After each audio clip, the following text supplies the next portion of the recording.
We're ready now. All right. Well, good morning. My name is Travis Taves. I'm the MLA for Grande Prairie Wapiti and a leadership candidate for the United Conservative Party. And I'm standing here with three other candidates for the leadership of the United Conservative Party. And while we all here have differing policy positions, differing leadership style, different leadership experience, we're here united in our opposition to one policy position, the Sovereignty Act, a position taken and advanced aggressively by a fellow leadership candidate. And now I want to be clear. I'm a lifelong Albertan. I understand and share the frustration of many Albertans as we've watched how Ottawa and at times other provincial governments have disregarded and outright opposed Alberta's interests. Alberta must stand up to Ottawa and protect our interests as a province, but the Sovereignty Act is not the way we win. It's been pitched as the cure-all for Alberta's position within the nation. But the Act is a false bill of goods that is simply more political bluster, will not deliver the expected outcomes, and will create anger and disillusionment amongst Albertans.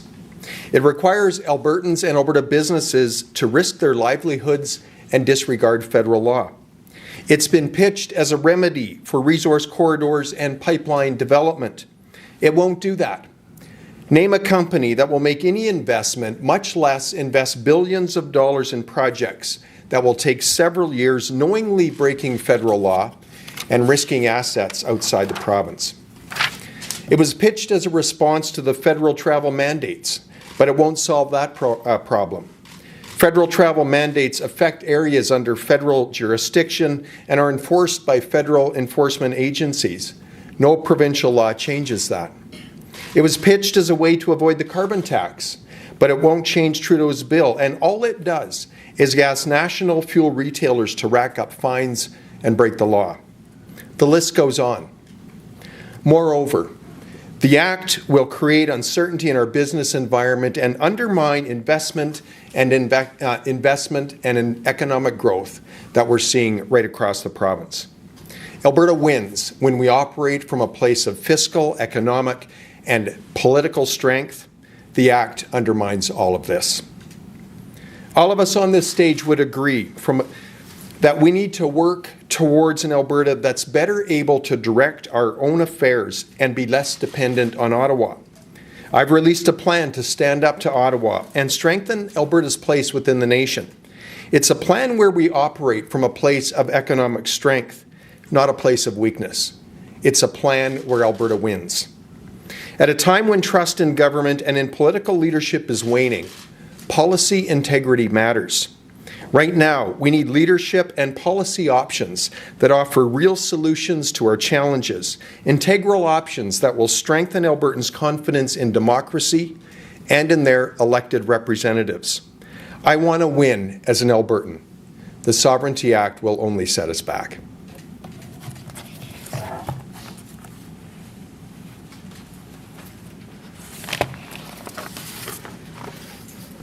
Good morning, everyone. Thank you for joining this morning. My name is Rajan Sawhney, and I'm the MLA for Calgary Northeast.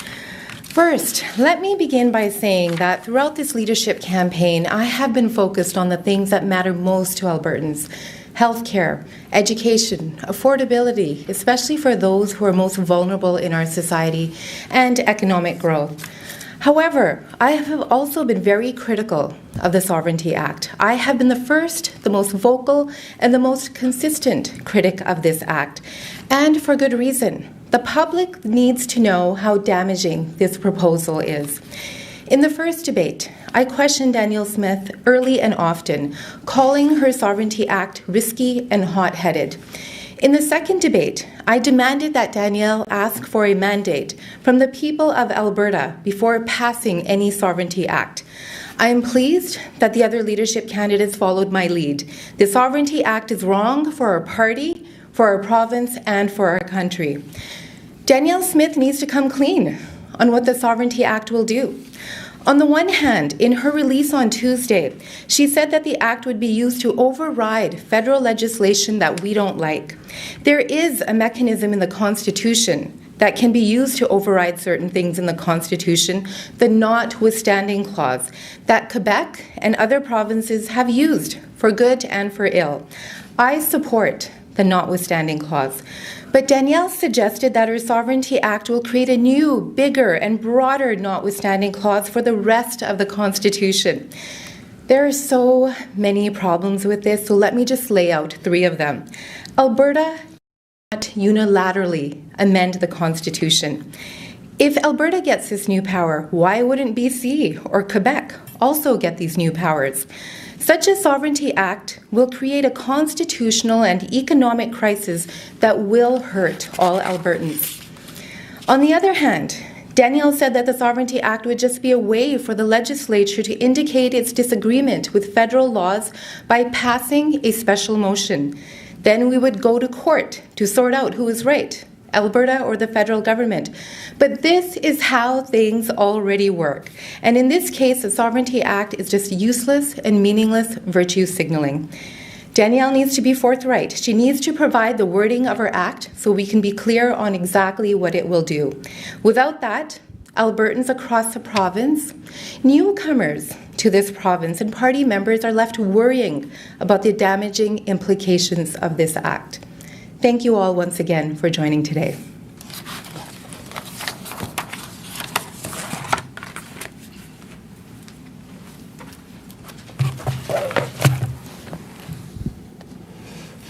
Friends, a few days ago, I sent an email to UCP members thanking Danielle Smith for agreeing to release the full details about her Sovereignty Act.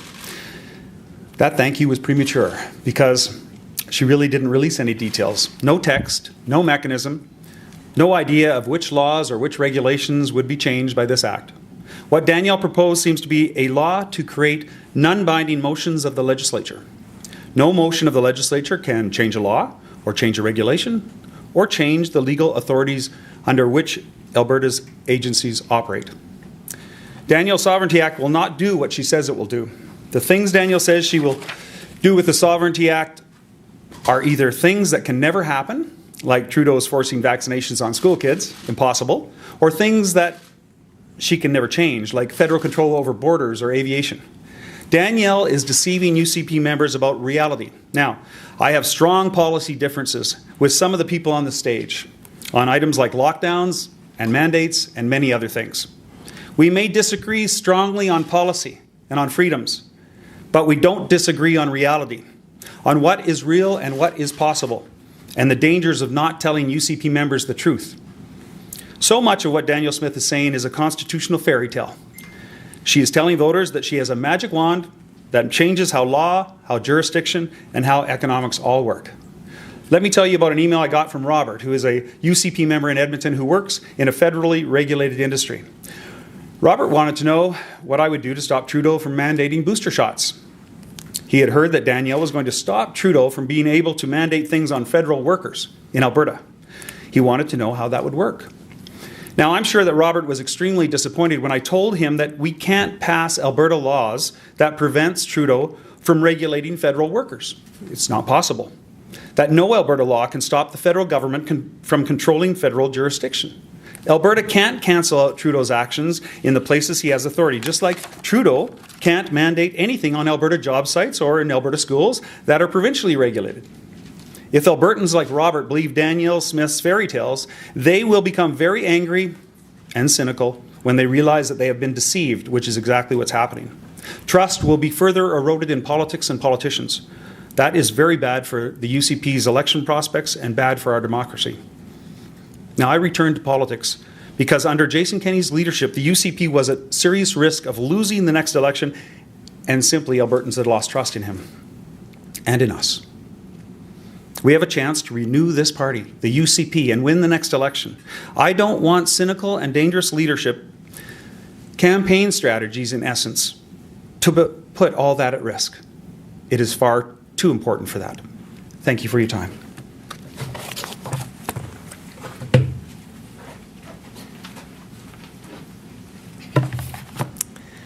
Good morning, everyone, and it's a privilege to join you alongside of my colleagues. Thank you very much. The Sovereignty Act is an attack on Albertan and Canadian values. And it isn't an excuse to leave Canada when we have the opportunity to lead Canada. And standing up for what's right for Albertans is something that we have to do collectively and together. And either the Sovereignty Act is something that's a symbolic gesture, like motions that have been passed by Quebec's National Assembly, or the Sovereignty Act is blatantly unconstitutional and the equivalent of starting a bar brawl in the middle of Confederation. Either way, Danielle Smith is playing with fire and selling a fantasy to her supporters. And think about this. Think about the situation that people are in right now, scraping together $10 for a membership, believing in something, and that what that means to people and everything that they're going through right now in our province. Danielle Smith needs to recognize that we cannot play games with people's lives, especially if we're planning to lead government. And the Sovereignty Act is encouraging Albertans to do the best pantomime of the Parti Québécois. We shouldn't be looking for excuses to leave. We have every opportunity to lead.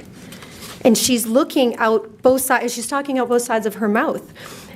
She's a conservative champion on one day of Confederation and the rule of law, except when she isn't. She wants you to believe that she'll get all of Quebec's benefits with none of its sacrifices. Well, let's talk about that for a moment. Control over immigration and trade, but don't worry, you're going to get paid less. Control over culture and language, but don't worry, it won't drive away investment. Autonomy from federal programs, but don't worry, we don't need to hire thousands and thousands more bureaucrats at the cost of billions of more dollars to the Alberta public. Quebec got autonomy, and it cost them bigger government, higher taxes, lower incomes, and a higher cost of living. The uncertainty of this Sovereignty Act and the duplication of regulations undermine business environments.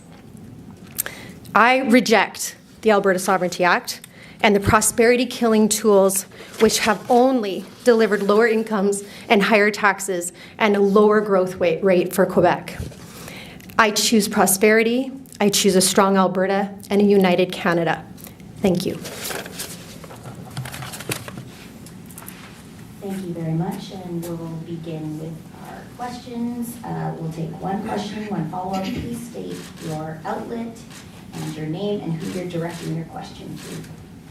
Hi, Jason Markusoff from CBC, and I'm not sure who this is to, because that's part of the question. How did all this come together, and who's not here? Well, first of all, every other candidate was invited except Danielle, of course, and I had personal conversations with them, and some agreed to come at first, and then others, they decided to decline. It's a political decision, and people were invited, and these are everybody that showed up. But Okay, my second question is for each of you. Should Danielle win, you'll all be, assumedly, unless you decide otherwise, in caucus when this bill comes out in Fall 1. Would you, in the current obstruction, vote for the Alberta Sovereignty? well, I'd like to see it first, but if it's unconstitutional, I, as an officer of the court, cannot vote for an illegal thing, an unconstitutional thing. I cannot do that, and I would not do that to my constituents. And that's why I'm here today, to make sure my constituents understand the truth. I've spoke truth to power in my time as a politician and outside of politics, and I'll continue to do this. And that was exactly what I'm doing right now, is speaking truth to power. And if we have a Sovereignty Act in front of us, I can make a decision then. But if it's illegal, I cannot vote for it. No, I will not. Certainly in the form that I've seen it in to date, I couldn't support it. It will simply create unpredictability, chaos, quite frankly, in our business environment, unwind the gains that we've made over the last 3 years economically and fiscally, and ultimately require Albertans and Alberta businesses to disregard federal law. I can't support that kind of initiative.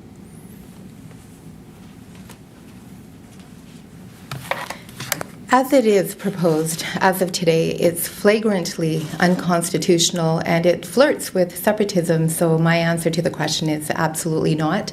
And of course, we haven't seen it yet, which is one of the reasons why I had asked Ms. Smith to write it, put it out, and take it to Albertans, get a mandate for the act before proceeding further. But in answer to your question, absolutely not. In my opinion, the Sovereignty Act does not flirt with separatism. It is an act in order to engage in that direction. None of us have seen the legislation. It is impossible to determine what we would vote on or not vote on, but anything that looks anything close to what we're seeing at this point in time will absolutely not receive any sort of validation from me. I've been extremely vocal, as you know, with regards to legislation, even upon being elected now. I have absolutely no ability to be able to vote for anything that is anti-Alberta. Thank you. Thank you all. Hi there, Kelly Siderman, Globe and Mail. If you are a UCP member who agrees with your point of view, what are they supposed to do at this point? There is strategic voting. What they should do is, if there's 4 candidates here today, if your number one issue is voting against the Sovereignty Act, what is a member to do? My recommendation is that people, first of all, get educated before they vote and then put Ms. Smith as number 7 on their ballot. I believe they should fill out the ballot. They should vote from 1 to 7. And if they believe what I believe and what other candidates believe here today and many Albertans, that this is a very dangerous path to go down that is not realistic and is a fairy tale, then people should put her at number 7. But I do encourage everybody to fill out their ballots. It's very important that they list all 7 candidates down in some place. And of course, all of us want to be number 1. But I'm just suggesting at this stage, because of the nature of this, that they should just make it clear that number 7 is Danielle Smith.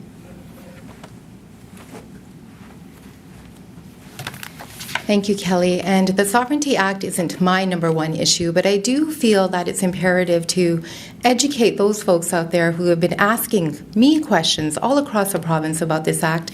There needs to be more information and there needs to be more transparency about what it actually is. The things that I care about the most and Albertans care about the most are things like health and education and affordability. And I would just say everybody needs to vote according to their conscience. And again, as Brian said, we all want to be number 1, but be informed. Really understand what this piece of legislation is and what the implications are for Albertans, for the economy, and for the nation. So yes, everybody should definitely vote for their favorite candidate, but be well informed.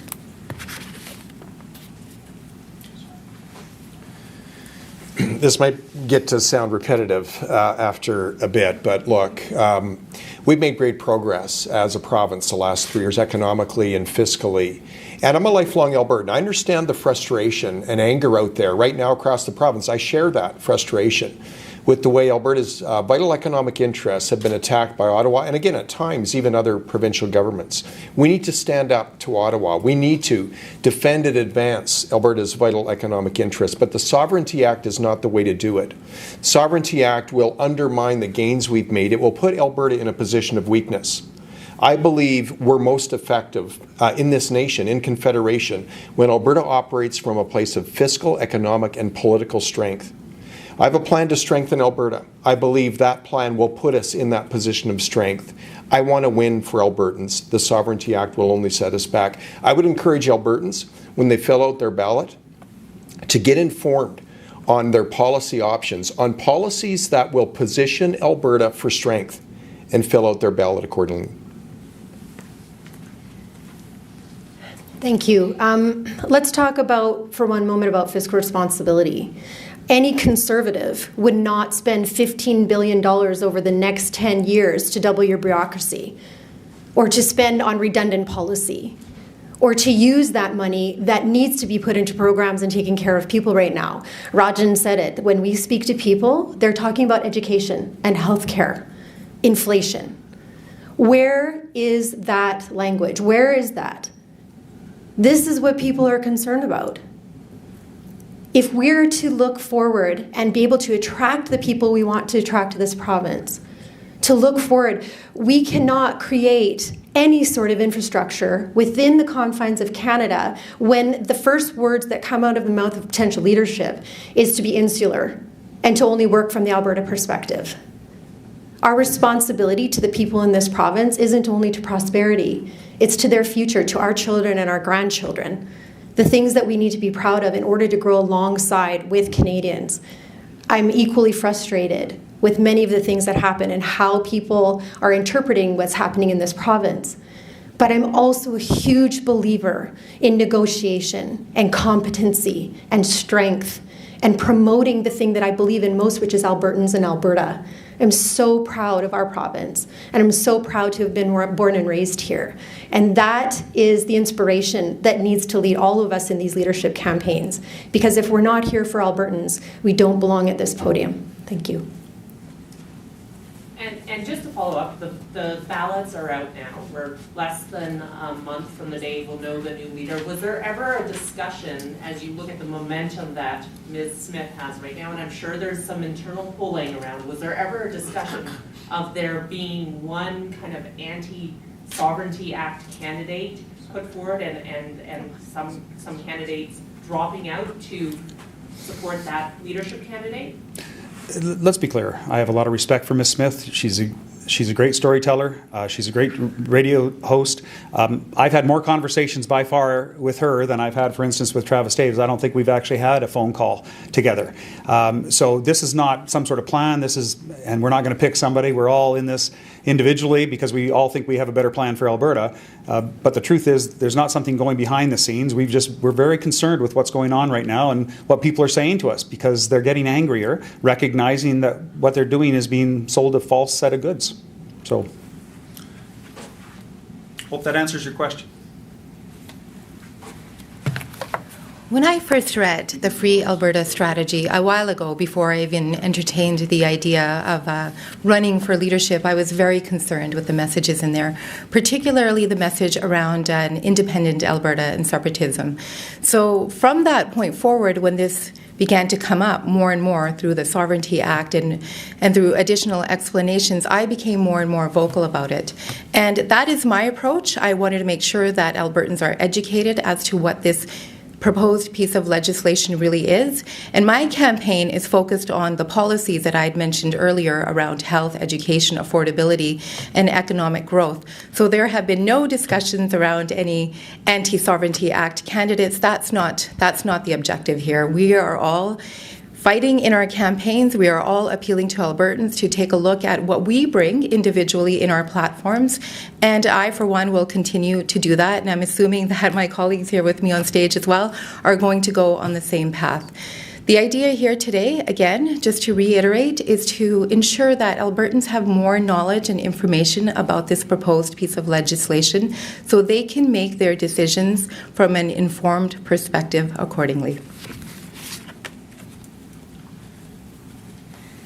Yeah, I want to be clear. There's right now we're all running for the leadership, and we all have very differing policy positions on a number of issues.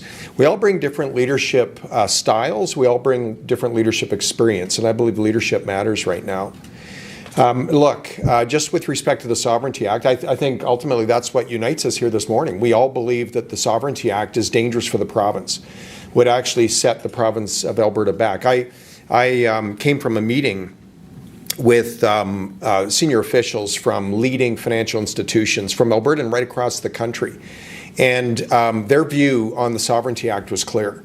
That kind of an approach would simply undermine investment into the province of Alberta and would undermine the gains that we've made economically and fiscally these last 3 years. It would put Alberta in a position of weakness. I'm a lifelong Albertan. I sought public office simply to ensure that the next generation was afforded the same opportunities, prosperity, freedoms that we had enjoyed. The Sovereignty Act will undermine that objective.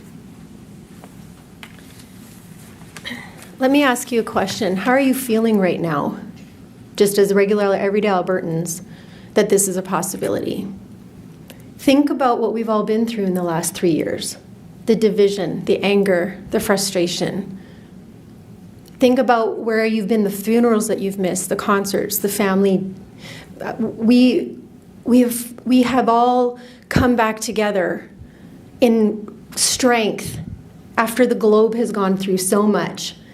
And to have a priority that is divisive, to have a priority that stands in the face of unity, not just amongst us, but Albertans as a whole. How many of you were separated from your families because of divisions about how you felt about COVID or vaccination or anything like that?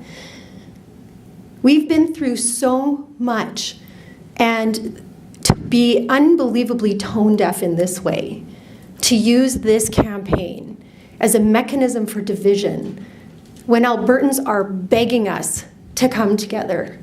They're begging us to collaborate. They are tired of being the collateral damage in a fight between the left and right. They're done. I know that I'm exhausted from it. But the inspiration of the people to whom we answer to, the people of Alberta, is the reason why all of us are standing up here, for multiple reasons. And like Brian had said, I don't disrespect Danielle. In fact, similar to him, I've had many conversations with her over the years. She's articulate, she's an intelligent woman, and that's why this is so frustrating, because none of this is based in intelligence. This is based in division and anger and frustration of people who are very upset right now, who need to have leadership that moves us forward together. Thank you.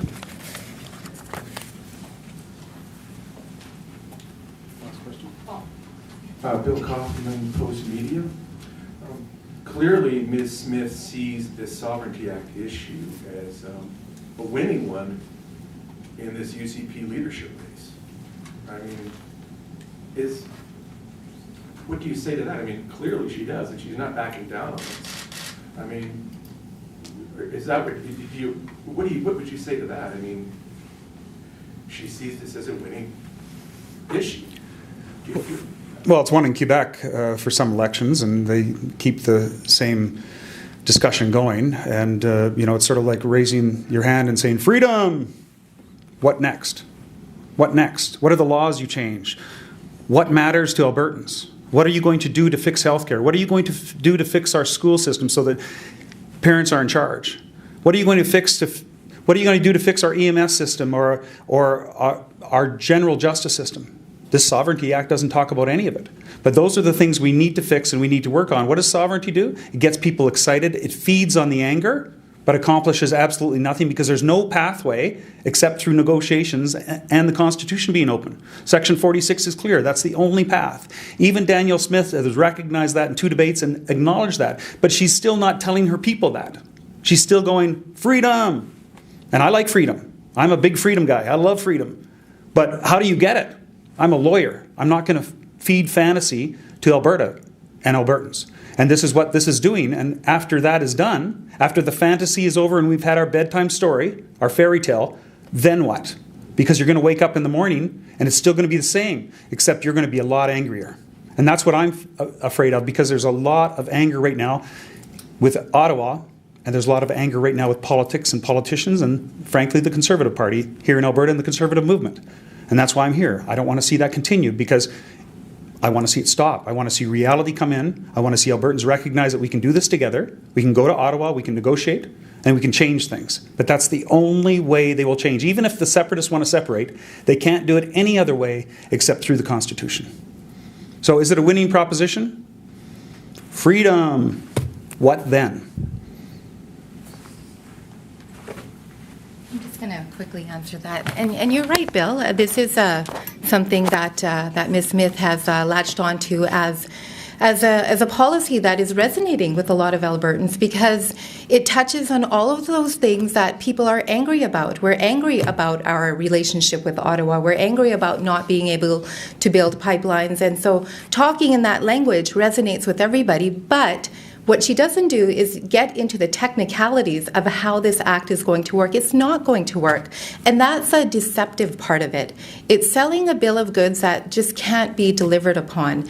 And I just want to be very clear as well that I'm critiquing the policy, not the person. I think that's very important for all Albertans to understand. And unfortunately, the message that has gone out about this act, that it's going to solve all of our problems, is resonating, and that's why we're all here today, to ask everybody to take a deeper look at it, ask those questions, talk amongst yourselves, and have a further conversation. And I also want to say, I was at a senior center yesterday, and they were scared. They were worried. They said, if Danielle wins and she's a premier, does that mean that Alberta is going to separate? We didn't come to Alberta. We came to Canada. We came to settle here and to live our lives here, and we're fortunate to live in Alberta, but we do not want to separate.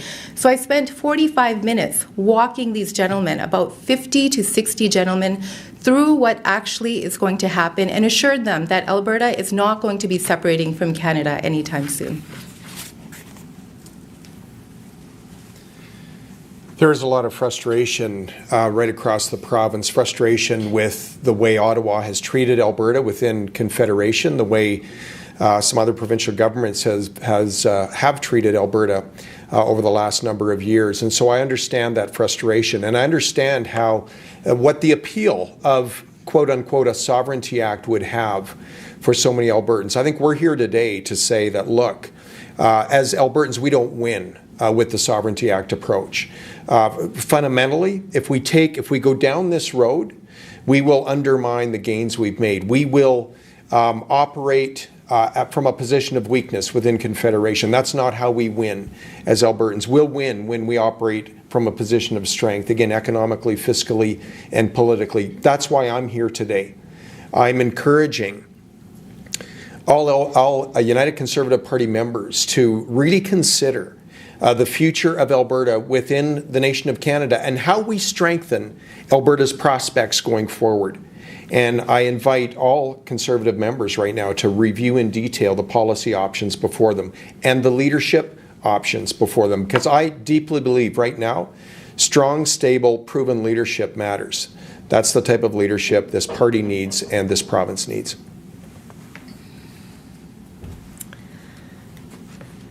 If we think back to the separatist movement in Quebec, what was the outcome, truly? Loss of business, loss of corporation, loss of immigration, tremendously high taxes, and we are now all standing here to bring forward the facts, because we have 123,000 or so members. It doubled through this leadership race. That is a beautiful prospect that many Albertans are interested in what's happening right now. We all owe them the facts. We owe them honesty and trustworthy government, and we're all here to earn back that trust. That's why we're standing in front of you, to give you something that you can be proud of. If we don't stand collectively together today and explain why we are frustrated with the Sovereignty Act, we're doing a disservice to Albertans. For me, if that means that moves me down the ballot to another position, that's okay. I'm all right with that. I'd be honored to be your first choice, but I'm also really honored to be the second choice as well. For me, this is more than leadership. It's about you. It's not about me at all. It's about Albertans and making sure that you come first and that we're actually listening to you. And the Sovereignty Act doesn't listen to Albertans. It's a forced piece of legislation that's going to be put in front of you potentially and in front of entire caucus to potentially vote on that could lead to separation and chaos and remove all of the prospects that Travis was talking about business coming to this province. Thank you. What is strange is that she's promised to bring it to the floor of the legislature in the fall, and she doesn't have the obligation to discuss or debate it because she won't be elected at that time. And I think that's very troubling. And I don't know who is going to be the acting premier, possibly Casey Madu or someone else. And I think that's a huge onerous obligation on the caucus to, if she is successful, to not be there to debate the bill that seems to be her hallmark reason to get elected and why people would actually elect her. So I think that is very troubling, and to leave it to the rest of the caucus when most of caucus have already indicated they would not support it is somewhat troubling for the party. Please. Now, a Leger poll has just come out today stating that the UCP is ahead of the NDP 44% to 41% province-wide. It's the first or one of the first polls showing results like that since 2019. I'm just wondering, what do you folks think the significance of that is, and do you think how might that be impacted by the issue you're bringing up today? Yeah, appreciate that question, because I really believe right now the question in front of Conservative members is, which leader can unite this movement and go on and win the election in 2023? And I'm pretty certain that if we as a Conservative Party push the Sovereignty Act, we may make us unelectable in 23. And I have a deep concern about that, because I believe the Conservative movement, the Conservative Party, holds by far and away the best solutions for the province going forward. And I'm very hopeful and very confident that if we can elect a leader that can bring strong, principled, proven leadership, a leader that can unite this party and movement, we can go on and win the election in 23. And I think the polls are showing that right now. Don't take that for granted. We have to work hard. We have to be Albertans' best choice. But I believe we can be Albertans' best choice. But we cannot take policy positions that ultimately undermine, again, our economic, fiscal, and political strength. Policy positions that simply will not be acceptable to the majority of Albertans. Thank you so much. Mr. Bell will be the last question and follow-up today. Good morning. My first question is, do you have any fears this might backfire, this strategy this morning? That people might actually dig in their heels and go, because as you know, the Premier has spoken a number of times about this issue, and I don't know if it's move the dial or not move the dial. You've come forward now as possible future premiers. What do you fear that there might be a backfire, or is it worth the risk? And when I say that might backfire, that people might say, oh, you're all picking on her and you're all, whatever. Backfire in some way, that you'd be perceived as an anybody but Smith group.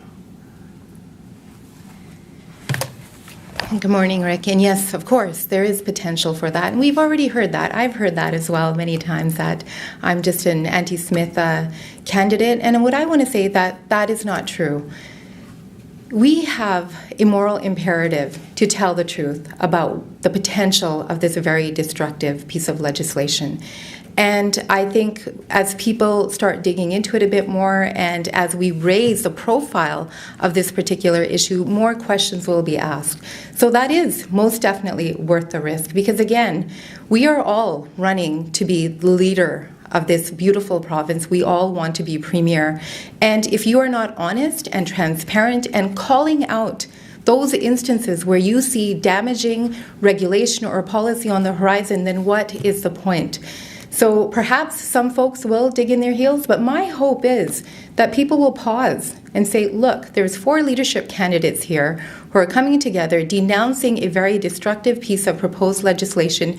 Perhaps we should take a closer look. I hope that that will be the outcome of today's press conference.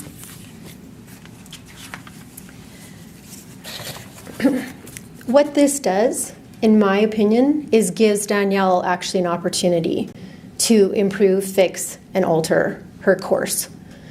If she truly wants to be the leader of this party, you can tell there's 4 of us out of 7 here right now. If this is any indication of what the numbers are going to look like, I think actually we're giving her an immense opportunity, quite frankly, to figure out what Albertans actually want and come on board to, like we've said, we might differ on certain policy things, but we are united in the desire to bring something forth that Albertans can be really proud of, whoever the choice is in all of this.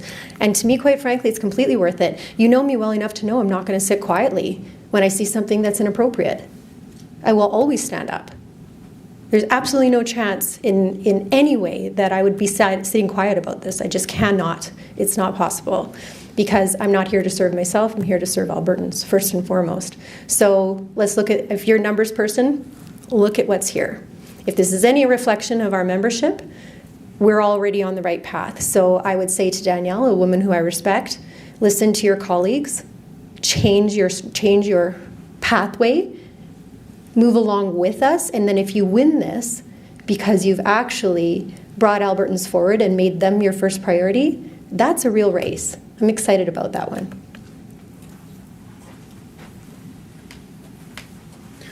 Yeah, Rick, my comment would be right now during a leadership race is a time to debate policy. That's the whole, one of the really important process and functions of a leadership race. Debate policy and understand character for leadership, leadership experience, leadership history, leadership tone, approach, and style. That's what we're doing right now.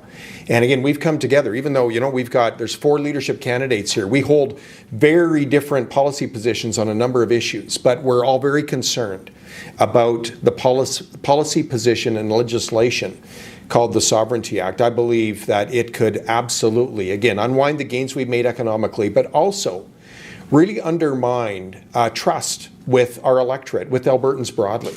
And that's a concern of mine. I'm new to politics. I believe trust matters. I believe policy integrity matters. And I believe the Sovereignty Act undermines both.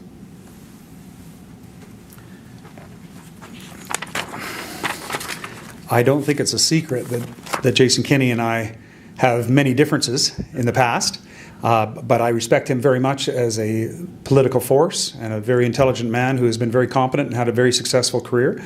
But I agree with him on this. I don't agree with him getting involved, and I mentioned that at the start, that he shouldn't interfere and that we should get an interim premier. And in fact, I was adamant about it to the point where people were upset with me. But the truth is, I saw this coming. Danielle Smith, if you remember, was cheering him on, telling him to stay on as interim premier, and now she's going to deal with those consequences. I'm glad to hear Jason Kenney's prepared to stay behind in cabinet and caucus, and I hope that he continues to serve Albertans well, just not as the premier. But it was asked, is it an anything but Danielle vote? No, it's an anything but tricking members vote. Anything but tricking members. Let's be honest with them. Let's be honest about what we can do. Let's be honest about what we can't do. And let's be honest about the real path and the only path that we can take if we're dissatisfied with Confederation, and that's to open the Constitution. There's a mechanism there, and that's what we need to do. We need to be real, not fake. That's what it's about, and that's why we're here today. Thank you so much for your time. That wraps it up. If you want to Follow up. follow up, yes. Follow up. Sorry, Rick, I would never cut you off. Go ahead, Mr. I was in youth parliament when I was a kid, so Mr. Speaker, I got a supplement. We are all reporting on this story today, not just to UCP members who are voting, but also to Albertans at large, which Mr. Taves mentioned, the impact on Albertans at large. What do you say to them when they look at this leadership race and they see the Sovereignty Act coming, Danielle comes out of the gate, the Sovereignty Act comes out, etc. You've got the Premier who's launched several attacks on it. Yourselves are doing this today. You've said, as he said a couple days ago, you've said that if the Sovereignty Act stays the way it is, you won't support it or would vote against it, and obviously you try to convince your colleagues to do the same. I mean, what do you tell Albertans and members of the consequences if Danielle doesn't take your advice, doesn't change it, doesn't abandon it, doesn't do whatever, proceeds on, wins, and then we're in the situation that, what is the consequence of all this? When people are looking at it, they're not inside baseball people, they're just looking and going, this is a very unusual leadership race. There are policy differences in every race, but this one is, takes the cake for me. So, what do you say to the members and to people about the consequences? Let's say they vote, no, we don't want to listen to you. We're going to go full steam ahead, save Alberta with the Sovereignty Act. What's the consequences of that if they decide to ignore what you're saying today? Well, the consequence will be she'll have a caucus that will be standing up against the leader.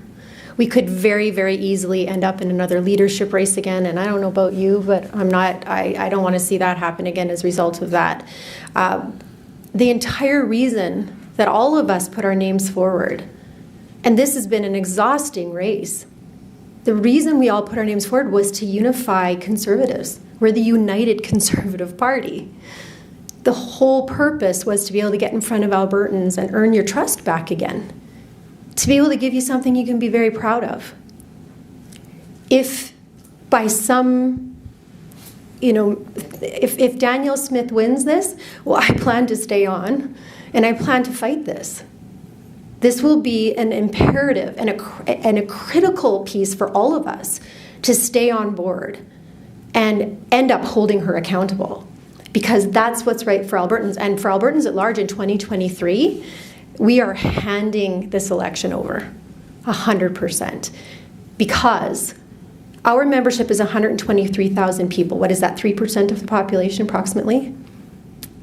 Let's think carefully about what our future moves are here, about the respective Albertans, and what it would mean to have a Conservative government going forward and what that looks like.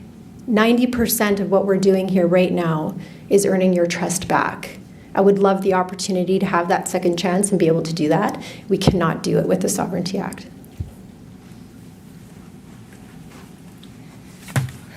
So Rick, the scenario that you described, the consequences would be dire. There would be extreme division within caucus, there could be a split in the party. We would most definitely be looking at an NDP government in 2023. That's a reality. And what I would say is that standing up here today, this is a sign of leadership, coming out and denouncing a piece of legislation, the Sovereignty Act, which is damaging. This shows that we are willing to come forward and have this difficult conversation with Albertans. This is dividing us right now as we speak.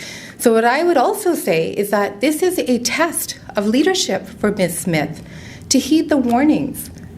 To heed the warnings of Albertans, to heed the warnings of the business community. This is already signaling to capital markets and the investment community that Alberta is in turmoil.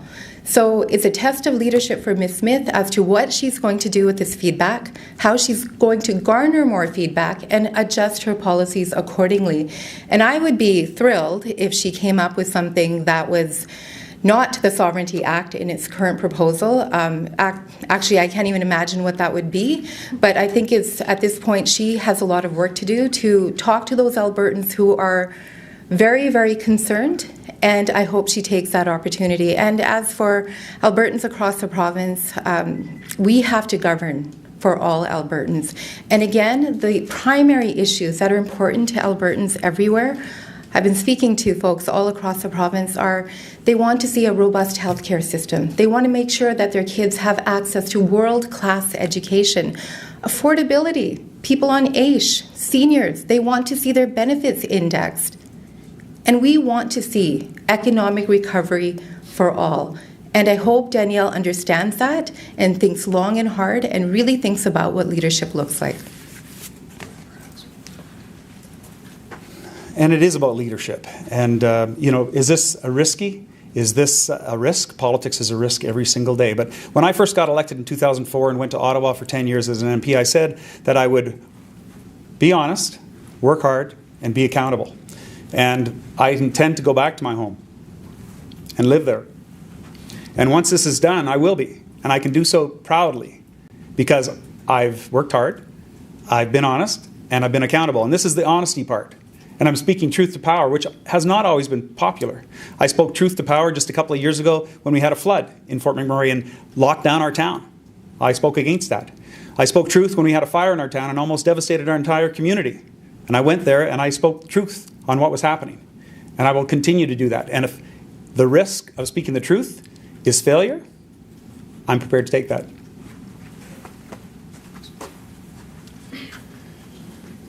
Yeah, so what happens if the Sovereignty Act is implemented? Certainly in the form that I've seen, what happens is we send billions of dollars of capital out of this province. We undermine the economic and fiscal gains that we've made over the last couple of years. We continue forward in a divisive way as a Conservative movement, and we jeopardize the election in 23. That's my view. That's why I'm here today.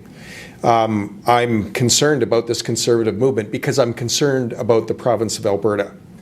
Again, I believe we need strong, principled, proven leadership, and leadership that can unite this movement once again. Leadership that can once again unite this movement around the foundational tenets that Conservatives hold. The principle of fiscal responsibility, a commitment to a market-based economy, and the foundational principle of individual freedom, liberty, and limited government. The Sovereignty Act is divisive. Right now, unity matters. First, for this Conservative movement, and Rick, in the general election more broadly. Unity matters for all Albertans right now. That's why I'm here today. That's why I'm in opposition of the Sovereignty Act. Thank you so much, everyone.